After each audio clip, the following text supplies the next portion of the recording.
So why would you need a business intelligence tool in your brokerage? You might be running quite happily today with your spreadsheets, at the end of the day downloading all of your trades and seeing where your trading is going, where your risk is going, which clients are toxic, which clients you like, which clients you don't like.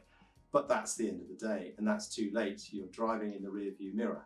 If you've got a business intelligence tool such as Visual Edge, you can see in near real time, within a few seconds of all of the trading activity, exactly what's going on. If you're being picked off by latency trading, then you're going to see that straight away. You can track traders that you don't like. You can track particular styles of trading to catch people.